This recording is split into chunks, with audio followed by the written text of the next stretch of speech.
George Russell gives more insight on Mercedes' improvements. Max Verstappen talks about the two drivers that could challenge for the title, and Lance Stroll's sit is put under question. Do consider subscribing to the channel.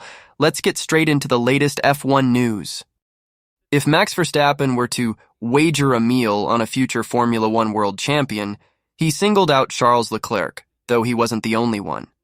Verstappen has emerged as the dominant force in Formula One after clinching his first world championship in 2021. The Red Bull driver is aiming for his fourth consecutive title in F1 2024. Max Verstappen included Lando Norris in his prediction for the F1 title. This time around, Verstappen faces tougher competition as he seeks his fourth title.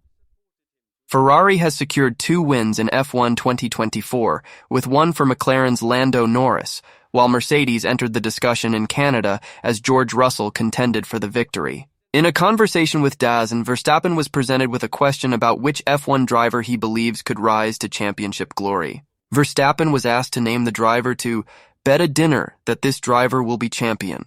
Having previously said, "You can bet on a few, I think," Verstappen was then told he could only pick one. As a result, Verstappen chose Ferrari driver Leclerc, who secured his first victory of the F1 2024 season in Monaco, and currently holds the second position in the Drivers' Championship, trailing Verstappen by 56 points. "I can pick many," said Verstappen. "Only one, Charles, yeah, but I can pick many." At that point, Verstappen was asked to make another selection. He opted for Norris, who clinched his first Formula One victory in Miami and put up a strong challenge against Verstappen for the win in Imola and Montreal. Verstappen declared Lando. Despite the rise of drivers like Leclerc and Norris as significant threats in F1 2024, Verstappen cautioned that significant gains are within reach for Red Bull once they address the RB20's struggles over the curbs, which posed a particular challenge in Monaco. "We are facing significant challenges with the curbing and the bumps," Verstappen explained. "So we definitely have an area we can work on, and definitely improve the car by quite a substantial margin if we address that. I really think that we can resolve this without impacting any other part of the car. We are aware of this weakness, and I also know that we are fully committed to addressing it in order to fix it, because I truly feel it's a significant performance limitation for us at the moment." The next event is the Spanish Grand Prix, where Verstappen will aim for his third consecutive victory at the Circuit de Barcelona, Catalunya.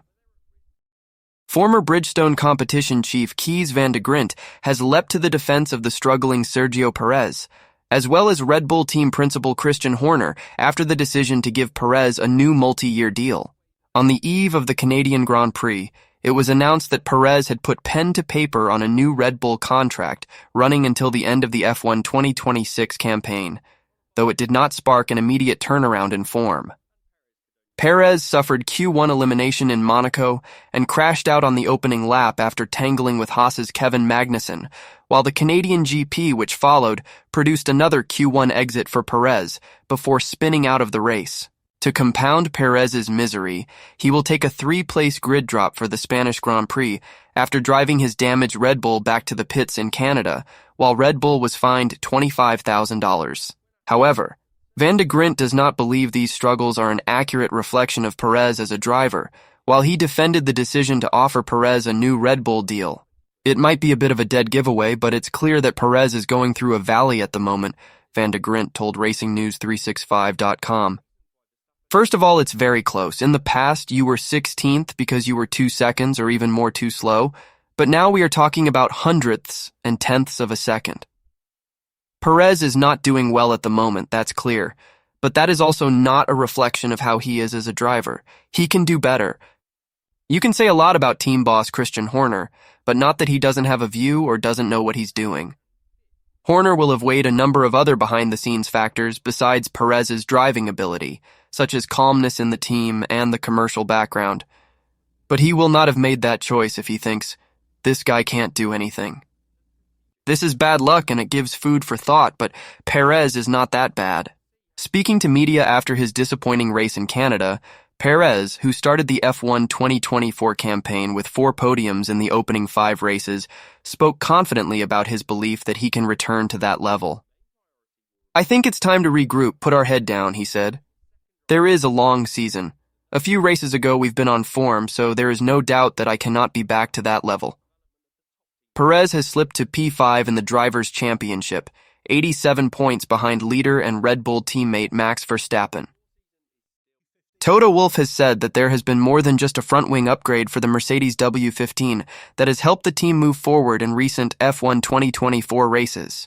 Mercedes earned their best combined result of the season in Canada last time out, with George Russell earning Mercedes' first podium of the season in third place, while Lewis Hamilton followed just behind in fourth after Russell had taken pole position. Following the arrival of a new front wing in Monaco, both Mercedes cars had the part fitted for the Canadian Grand Prix, alongside some minor updates to the car, though Wolff explained that the upgrades put on the car have all played their part in different ways. While a list of mechanical updates for each team is made available to the media at each race weekend, Wolff said that what has changed underneath the W15 has also been a factor in bringing the team closer to their front-running rivals of late. Sometimes when you bring a highly visible part, like the bodywork or front wing, that is pretty much the talk of what has changed the performance, Wolff said. The truth is, we have over the last 3 races brought so many new parts visible and invisible for the eye that have contributed milliseconds to more performance. And I think this is where those marginal gains then have that positive effect. And that was just a huge effort of the factory, so I think the wheel has started to get some real motion now. When asked about just how much the team has gained with their recent upgrades, Wolff remained tight-lipped, but did confirm they will be bringing more upgrades to the next round, the Spanish Grand Prix in Barcelona. "I can't tell you," Wolff responded when asked about Mercedes' recent gains. "Sometimes when things work, interact well with each other, the overall flow structure becomes more efficient. You're able to optimize the ride height and it's bit by bit. We have found we've added more performance. So another step in Barcelona, and hopefully we will see it on the stopwatch. There's no such thing as this silver bullet in Formula One, and therefore it was a constant work of understanding what was wrong." I know that everybody got tired by this answer, but you can't reverse engineer the performance of the car and say, "We're looking at a Red Bull and this is what we want our car to look like." You really need to work your way through the problems, and it didn't seem to correlate between the tunnel and the track, and the car was difficult to drive. Ride was not good. We had the bouncing or bottoming coming back, and then we had a clear indication of what we were missing in the jigsaw. We put the piece in, and I think now it's going. Red Bull Motorsport advisor Helmut Marko wonders if Lance Stroll really wants to be a driver in Formula One, despite some very good races in the sport.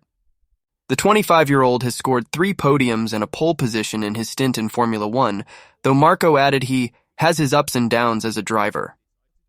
Stroll has reiterated his commitment to the Aston Martin project recently, though despite compliments from Marko for the standout performances he has shown in his career, the Red Bull Motorsport advisor spoke to Canadian media about the Aston Martin driver. "I remember his very good race leading up to his podium in Baku with Williams in 2017, and I remember him taking pole position from us, Red Bull, in Turkey in 2020, Marko told Le Journal de Montréal when asked about what he sees in Stroll. Since then, he's had his ups and downs, some very good races and some very ordinary ones. I wonder if he really wants to be a driver, and if he works very hard to achieve good results." When asked if he's doing enough in Formula One as it stands, Marko added, "It's difficult to say, because I don't know him well enough, and I'm not close enough to him to really judge his efforts. I've watched him. He has his ups and downs." For Stroll himself, however, he recently reaffirmed his commitment to the cause at Aston Martin, wanting to put any concerns to bed that he was not all in on the team's progress moving forward. Stroll told media in Monaco, "It's amazing to see how far we've come as a team for the last 5 years. I've grown so much as a team since we were in pink colors. We have a very exciting wind tunnel that's being built. We have an incredible facility that's now in Silverstone that we moved into last year, so there's a lot of pieces of this puzzle that are really coming together. Along with the talented people that have been in service for many years, a lot of new talented people have joined and are joining, which makes this project very exciting. So, in my mind, definitely here for the future. That's where my head's at. For sure, I'm committed to this whole project. Like I said, how we've gone from a team that had 350, 400 people in 2019, and now we're pushing the number to 1,000 people. It looks very different at Silverstone now to 18 months ago. So yes, I'm definitely committed and excited to be a part of this project. George Russell sees progress being made at Mercedes after serious scrutiny over recent years, as he expressed his hope that the closer competition will continue under the new 2026 regulations. Mercedes has picked up just the one victory since Formula One's ground effect era came to be in 2022, though their impressive performance last time out at the Canadian Grand Prix, where Russell was in contention for the win, marked a major step forward for the Brackley squad. Considering the ground effect regulations marked the end of Mercedes' dominance, with 8 constructors' titles in a row having been claimed, Russell admitted that Mercedes have faced a lot of scrutiny during this tough spell, though suggested every team not named Red Bull has had some challenges along the way.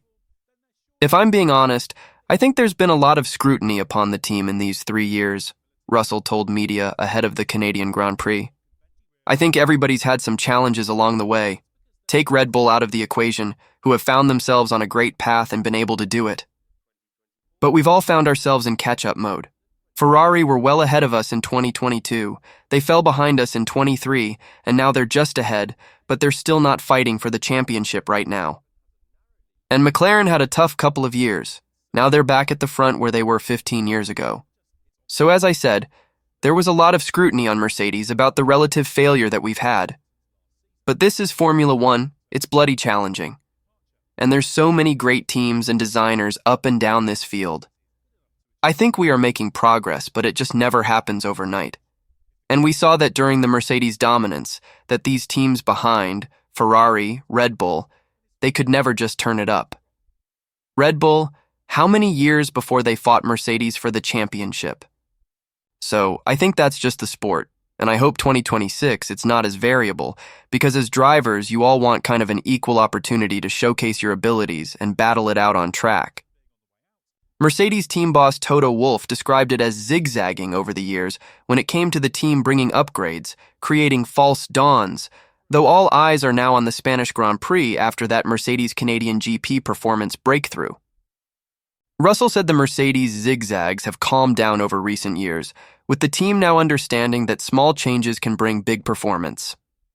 I think those zigzags have maybe reduced in magnitude over these years, he said. So when we first got the car in 2022, we probably made a big change, realized we got it wrong, we went in a big change in the other direction, and it's slowly filtering down to more incremental changes. And I think we recognized small changes can bring big performance. Everybody is moving forward, and that's the impressive thing with Formula One. And let's hope that is the case, because it will be great if you have 4 teams at the front battling it out in the future. Mercedes sit P4 in the current Constructors' Championship standings with 88 points to make up on McLaren a place ahead.